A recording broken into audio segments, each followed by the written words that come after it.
we now move on to what a stable family actually is.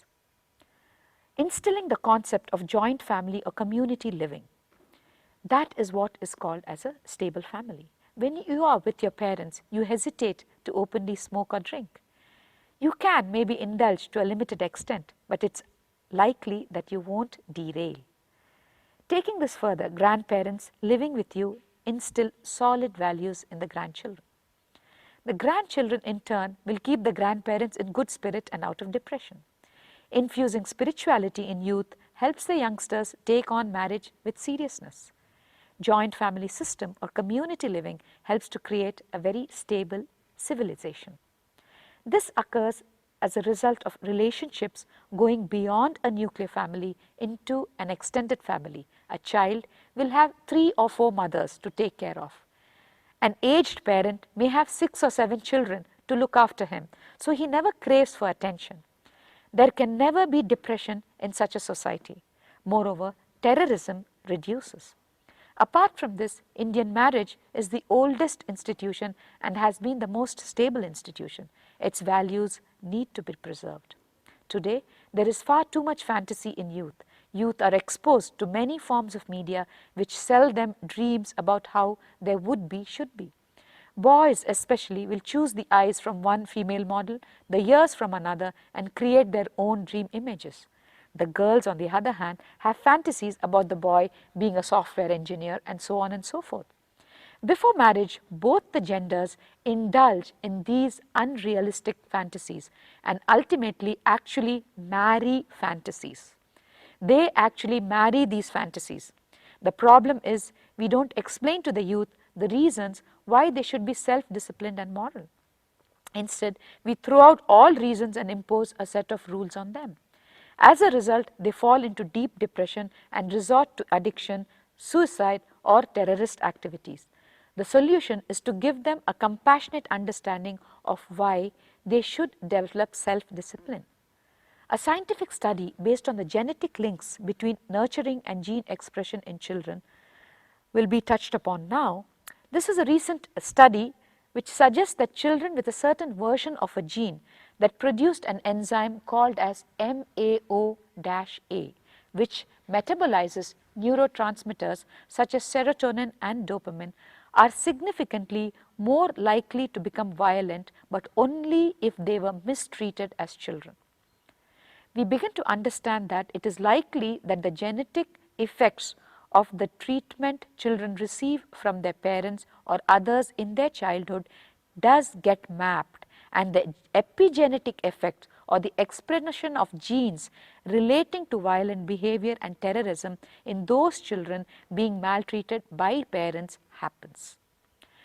As a society, it becomes mandatory to understand this and tackle social problems at their sources in childhood. Its emphasis thus needs to be laid on community living or joint family system. I repeat, the emphasis thus needs to be laid on community living or joint family system, which could provide timely interventions and ameliorate such a negative expression in maltreated children of unaware parents. This is the key to removing terrorism worldwide. Please understand, your relationship can lead you to get more and more imprisoned into your patterns, or it can lead you to more and more experiencing your possibility. Relationships can lead to patterns, or they can lead you to possibilities. The first and foremost fundamental relationship is the relationship between your patterns and your possibility. If you see every human being as a possibility, for that you should also see you as a possibility. Understand? When you see you as a possibility, that is when you see everyone around you as a possibility. Please understand how you see you, how you see others, how you see you and how you see others. All relationships you experience in your life can only come from these two spaces. One is inside the frame and perception which is given by your pattern. The other inside the frame given by your possibility. When you're able to see people as possibilities, you will have tremendous patience. When you see the possibilities, your cognition starts functioning based on compassion. This is the moment of time when enriching happens and you taste the power of living. Life happens only with enrichment. Even if you feel suffocated, imprisoned, live with a person who sees your possibility. Even if you feel free, liberated, don't live with people who see you only from patterns. This is a definition of real freedom and real bondage. Living with a person who sees your possibility or who sees yourself as a possibility, who has seen his possibility and who sees you as possibility. Even life around him, with him, feels like suffocation or bondage. Live with him.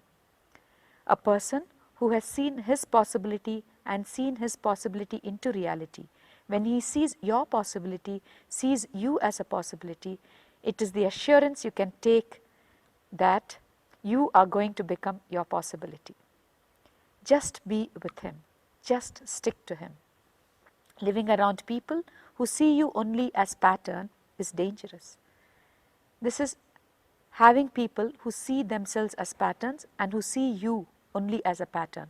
That is really dangerous. At any given point in time, you relate with yourself, others and life either operating from your patterns or operating from your possibility. When you are in a state of incompletion, you are relating with yourself and others and life established in only your pattern. But when you see what you see as what you see as you matters, because what you see as you is going to become reality. Seeing you as a pattern by yourself is keeping you as a slave by you. If somebody else sees you as a pattern, who is higher than you, like a government or a society, they keep you as their slave. If anybody sees you as a possibility, even in their day-to-day life, if you feel a little suffocated, that is actually real freedom. Real freedom is freedom to wake up every day without break and be able to do your spiritual practice, the line, a path through which you progress, which you forget again and again, and that is what is real freedom.